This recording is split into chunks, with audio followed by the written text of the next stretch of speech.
මම ආයුර්වේද වෛද්‍ය විමලදාස උඩගෑරච්චි. මම අද ඕගොල්ලන්ට හඳුන්වලා දෙන්න යන්නේ මේ කප්පරවල්ලිය ශාකය ගැන.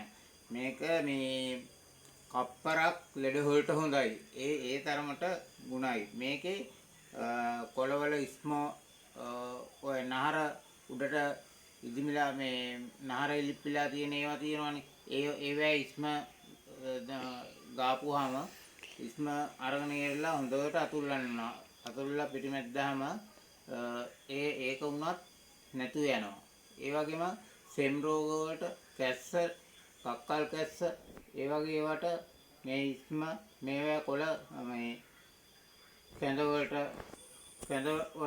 කොළ කැඳ හදන කොටත් දානවා. හැම දෙයකම හොඳයි. ඒ වගේම මේ පණු කැවිලි වලට කකුල් වල දද කුෂ්ඨ තියෙන ඒවටත් මේවා අඹරලා තිබ්බත් හොඳයි. ඒ තරමට ගුණයි.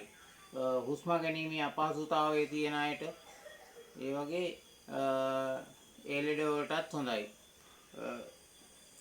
මේක මේ පොඩි අතු කෑල්ලක් ගැහුවත් පැලවෙනවා. ඒ තරමට මේක පැල කරගන්න පුළුවන්.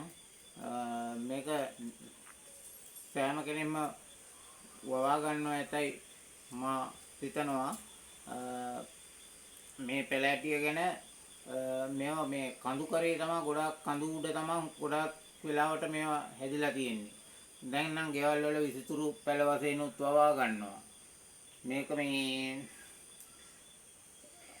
මේ ශාකය ගැන අදට මේන් මම නවත්තනවා.